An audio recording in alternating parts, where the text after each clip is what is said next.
I grew up in the business. My stepfather and my mother own a restaurant here right outside Chicago called Oceanique in Oh, yeah. Evanston. And it's fine dining, seafood, French American. My stepfather started in 1989. So an incredible run. And it's been amazing to see them evolve and creatively push the envelope. So I grew up with a chef and, for a father. And every Sunday, the restaurant was closed. We got to go out to dinners. Basically, any chef that my dad wanted to go meet or see, we were going to restaurants all the time. So it was just something that I was around and grew up with. And you get used to hospitality. You get used to meeting other folks from different walks of life. You get used to the dance, I guess you could say, of service and, you know, presenting your creative kind of dream onto a plate and hoping that your guests, understand it and celebrate it. And so that was my, my church growing up, I guess you could say. Yeah, exactly. Baptism by fire for sure. Yes, yes. That's how I started as well in the restaurant industry. It's a quick learning curve. So Yeah, I mean, there was so many times where I had friends that were like, "What do you guys like?" They didn't understand like going out to restaurants. And as a small kid, and as a teenager, there were times that I had to sacrifice or do different things in terms of, I couldn't go to soccer camp because my dad wanted to take us to Spain to go to El Bulli or something like that. And it's like, amazing. Yeah. all right, while all the kids are playing, that summer, we're in Spain, and it's like my friends are like, that's so weird. That's the weirdest thing. Why would you guys ever go to Spain for a restaurant? There's restaurants in Chicago. Why would you do that? So that's the religion that I grew up with in my household. It's really amazing, and I'm sure at the time it might have been a sacrifice, but now it's Yes. such an amazing I experience. had no idea. Salvador Dali, El Bulli and Miles Davis. That's my pops.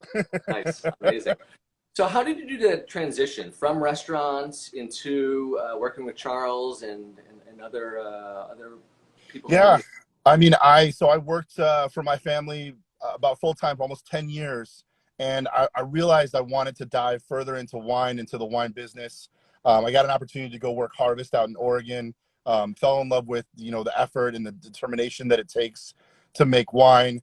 Then I wanted to get into a more of our old and rare world. And I had an opportunity to go work in the auction space at Hart Davis Hart.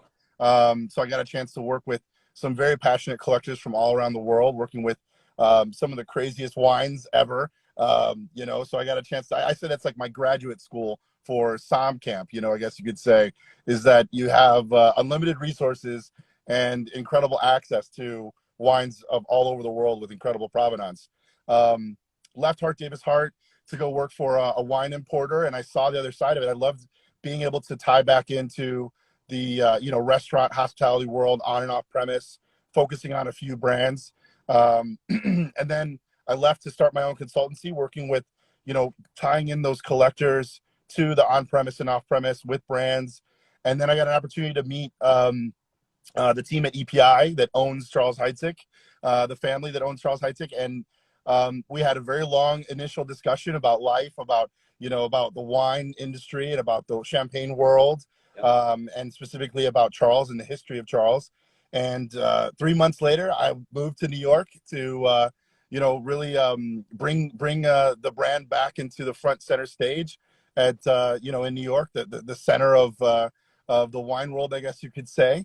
And, I couldn't really believe that this small kid from Evanston had this opportunity to do that with a historic brand. But I went for it, and it's been an incredible ride ever since.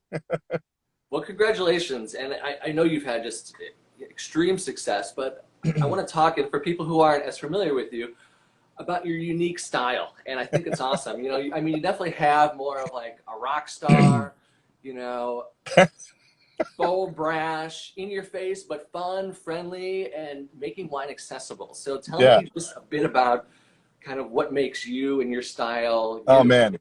I've worked for a few brands in the past that were very particular about how they were presented. Yeah. And while I respect that, I also felt like it was not appropriate for the next generation and for the type of community that I wanted to grow and invest in, it just didn't feel genuine. And I thought, when I have an opportunity to make some of those decisions for myself, I'm going to be very me. And I think me is the thing that I really believe in and trust, to bring, experiences and joy to the moment. And I think always back to like my first moment falling in love with champagne. And I try to think about that every time that I introduce my wines to somebody or I get a chance to meet somebody, because we all like are here for a reason. We've all kind of chosen to be in the wine world. And so let's make it a greater, more fun place to be for everyone, and not just, the ones that are, have passed some test or they're in a place of power that deserve to be in that room. I think that room can be a little bit bigger. And I try to make it more fun and inviting, even though we are talking about one of the greatest wines in the world. I think that for me is the goal from day one, is to bring people into the fold rather than, saying that the fold is exclusive and, you need to earn to be here. I think that's what's been really special about my time with Charles, and being able to be entrusted to carry on the tradition of Champagne Charlie and bringing that joy and passion to life. So, yeah. That's amazing. Congratulations. Congratulations to you, but also to Charles Heidsieck for giving you the opportunity and the ability to, kind of carve your own path and do your own thing. And it's clearly worked. So I want to brag for you just for another moment about your amazing recognition this year. Wine Enthusiast, top 40 under 40 innovators, and on the cover, an amazing accomplishment. So just congratulations. Thank you. Thank you so much, David.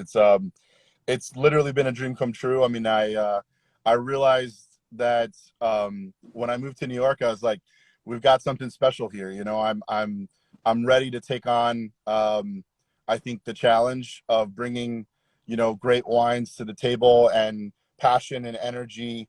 These are the things that I feel like I've been waiting for to be able to do. And so to have the recognition from Wine Enthusiast magazine, to have the recognition from the peers in my industry that I look up to so much, has been an overwhelming year. It's been so emotional and so difficult, yet so extremely rewarding.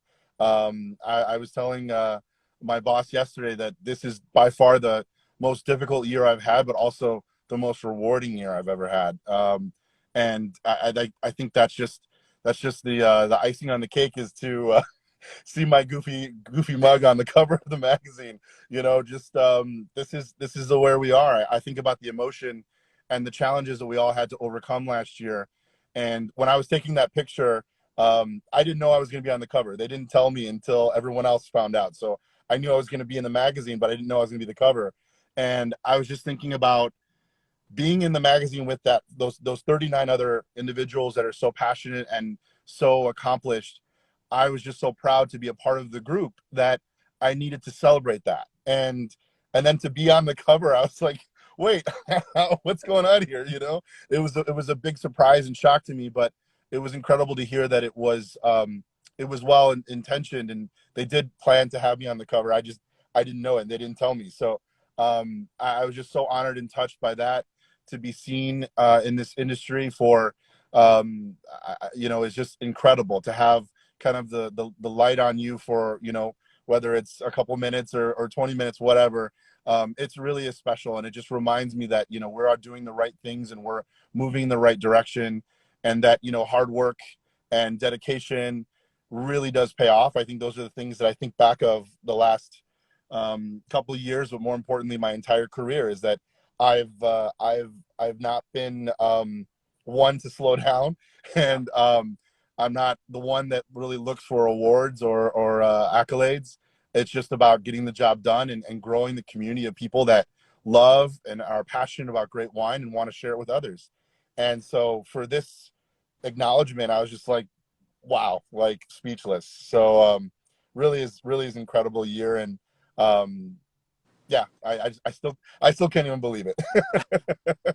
It's an amazing accomplishment. Congratulations again. And it's, Thank you. I know you're being the U.S. ambassador, you're around the U.S. So you're coast to coast. I know you're just in Texas and you're always on a flight somewhere.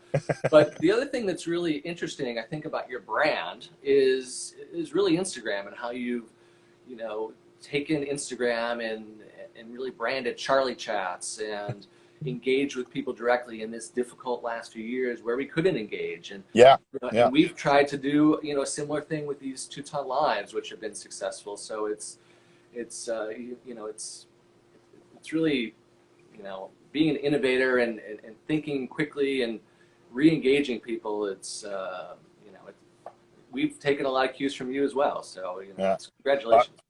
Thank you. I'm proud to inspire and you know, I think last year we all saw a lot of people struggling, and I had to watch from the sidelines my parents struggle through, you know, that terrible decision to when to open, when to reopen, you know, how to safely introduce our team back into the environment where we know we cannot control what goes into that room. And my father being on the line and cooking every night, I mean, it was impossible to remove him from the equation. My mother, the general manager, she's there every day and sometimes on the at nights. So it was a really difficult and emotional moment for me. And I realized that, you know, this is happening all around the country. And from the very beginning of the pandemic, I remember hosting Zoom calls to just gather SOMs together, just so that, you know, we could all get together for a happy hour and just connect, you know, and see each other's faces, Yep. have a discussion, talk about whatever we need to talk about, have a safe space. I realized that every time I did one of those, there were like multiple people on the call that I thought knew each other and then didn't know each other or had always wanted to meet or connect. And so it was a way to bring the community together, in the same time create a safe space for people to, you know, discuss what they were going through. We were all forced to be at home. And you think about a SOM, I mean, I was on the floor for 10 years. That was my home. And to be taken away from that, I can only imagine the emotional challenges that some people had to go through to realize that, you know, their social connection with the community and the world is now being taken from them. So it wasn't just the financial burden of not being able to work. It was also the emotional stress of, you know, I don't have an outlet to connect with others. I don't have a way to, you know, to feel safe in this time. And so those were the things that I was really proud about being able to host. And the Charlie Chat kind of came up of a way of like wanting to share some of those moments with the public. I think people that I didn't know personally, that, you know, I didn't send an invite to say, hey, you know, come and join us for a happy hour. I feel like the Charlie Chat was a way to connect with some folks that either I knew or I didn't know, but I look up to them. And I wanted to give them a voice in this time to talk about either their business or their brand or their product, or more importantly, just how they're doing. And I think that that was really special for me to be able to provide that for folks that aren't so maybe savvy on Instagram or with social media. And so, you know, to kind of create that and create a space for people to learn and be inspired, I thought that was a great honor to be able to do that. And more importantly, it was, it just seemed natural, and it seemed like it's the least that I could do in the time, you know? Well, it was just a great transition, and you know, Charlie Chats. For those who haven't listened to him, go back and check out some of Philippe's previous ones. He has them on his Instagram page. But Charlie Chats were cool because they're talking about Charles Heidsieck, of course, but also bringing in other players and other people in the industry and talking about cigars and champagne, which nobody would ever think of, and you know, just really cool things, and you know, engaging with different people in the industry. So. You know, I really enjoy them. I thought they were just a really cool, you know, a different way to, you know, approach, you know, marketing a brand and discussing it in a community. 100%. You know, I think back to, again, times where I was representing other brands that would absolutely 100% against cross promoting or, Right. you know, highlighting other businesses or brands. And I remember from day one, I was encouraged to grow our community, but grow it the right way. And I felt like, you know, these Charlie Chats were an excuse for me to send a bottle of champagne to someone that I missed or I appreciated, or I wanted to, you know, check in on and celebrate them. And to your point, I really did them Not really to highlight Charles at all, just so that I could get, some folks on to talk about what they're going through and what they got going on. And usually I find that having a glass of champagne makes that discussion much easier. So it was only natural for me to share some beautiful bubbles with some dear friends and some passionate folks that I'm always, inspired by. So in many ways, it was like, sneaky marketing, but it really was not designed to be a marketing thing. It was just like, let's galvanize the community around it and have some fun and get the word out of what other folks in the industry are doing that I'm really passionate and proud of to see. So yeah, it's fun. It's fun to do those things when you have the trust of the ownership. And I think that for me has been the number one thing since day one with Charles, is that I know that I have their support 100%. And some of the things that I do may be a little out there and different, but that's who we are. We're the different champagne house. Like, Right. we are the black sheep of champagne. We always joke that we're the ones we're the outcasts from the other houses. And, but in many ways, like, in order to be different, you got to have other folks. Like, we're different because the rest of the community is there too. And we love that. We love that about the region. We adore our neighbors in the region. I adore all champagnes. And I celebrate all champagnes, and you'll see that often that I do that. I think it's not just about our brand, it's about the community, and that's the most important thing for me. Well, that's the thing. You guys are genuine. You're genuine. You're Yes, not putting on yes. a show. Obviously your whole philosophy is making things fun and accessible, and it works. So I do want Thank you. to pick your mind about a few things. So obviously, Charles Heidsieck, most people connected with us, very familiar with the with the Brut Reserve and the Rosé. But I do want to pick your brain just a bit on a few and speak just about vintage specifically for a few minutes, because Okay. this time of year, obviously, the holidays, but then, New Year's in short order after that. I want to speak just a bit about the vintage Rosé and the Brut.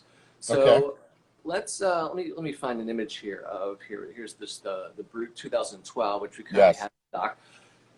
Tell us just a few words about the 2012, why you love it, why people who haven't had a vintage champagne recently, or maybe even ever, why should you make the transition from the regular Brut Reserve up to a vintage statement? Yes. Love you too, Frost. What's going on, guys? Um, okay, vintage champagne, you look at non-vintage champagne as a category, it's about 95% of all champagnes. And the reason being is that Champagne is a very hellish place to grow grapes. It's we're a little crazy to do it, but when it's incredible and the year itself is complete, whereas we have complexity, in the wines, depth, and round and they're rewarding. That's when you see us kind of creating a vintage champagne. It's like a time capsule, but more importantly, it is a complete wine on its own, whereas most champagnes need to be blended in order to have that complete roundness and texture, quality, and depth. So vintage champagne is something very unique because it doesn't happen every year, obviously. We don't declare or make a vintage every year, but every house is different. I had somebody ask me too the other day. They're like, hey, how come your guys' 2005 is so good, but your neighbor is not so great? And I said, well, we have different access. Our source is different for fruit than our neighbors, and that's fine. That's, again, another reason why the region is so diverse and so beautiful, is that every year we kind of have an opportunity to showcase what we have in our cellar and what we have access to in the vineyards. And so the 2012 is just that. It's incredible. It's decadent. It's lush. It's very inviting. It's a rewarding wine.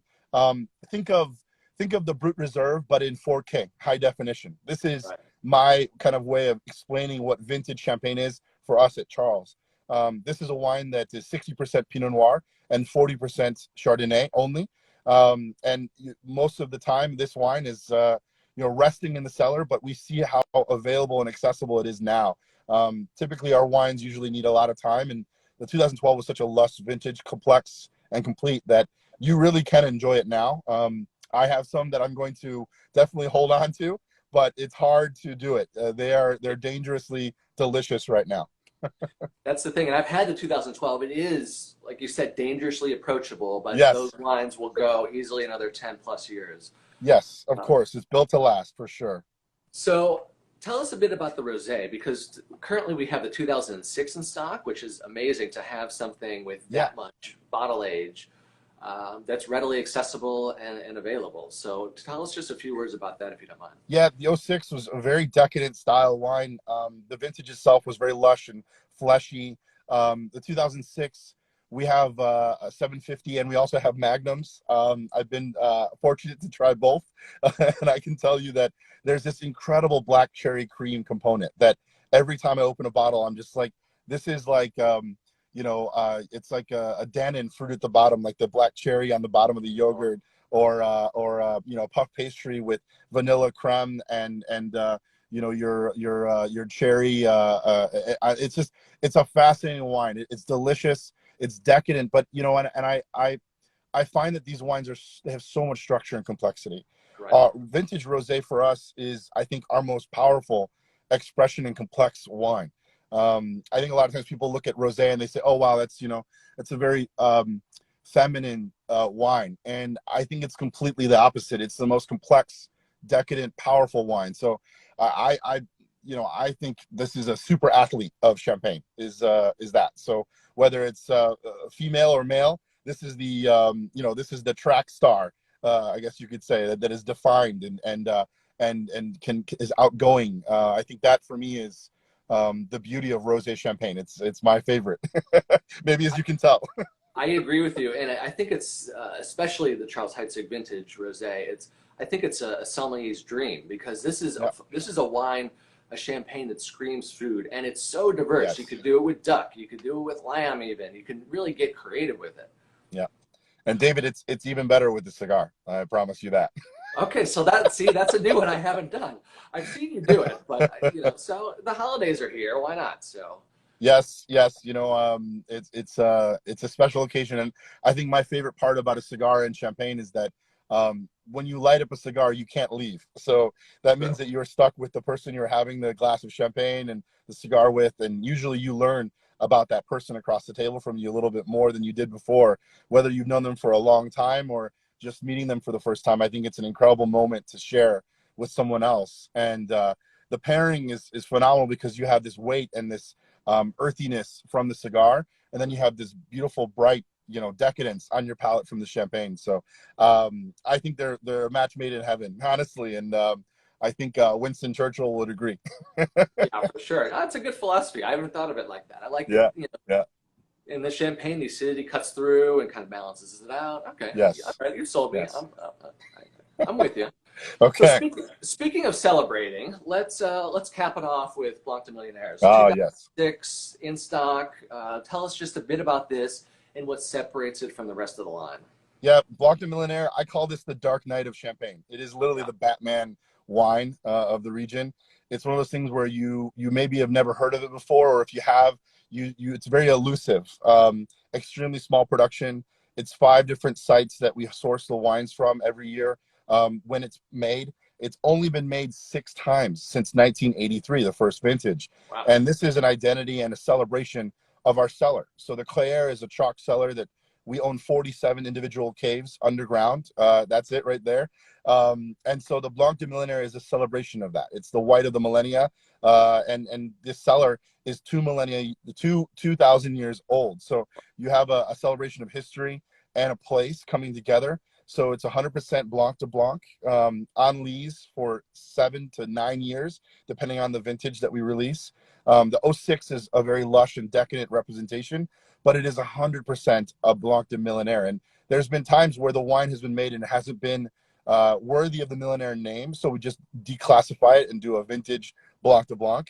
But the 2006 is absolutely a beast. It's going to live on for many, many more years. What I think is really incredible at it is with the like importance of this wine for the house, you still see vintage variation being celebrated in our cellar by our team. And our chef de cave, has the utmost responsibility to bring that to life, but he also has the support of our family ownership to make sure that it's okay to celebrate vintage variation.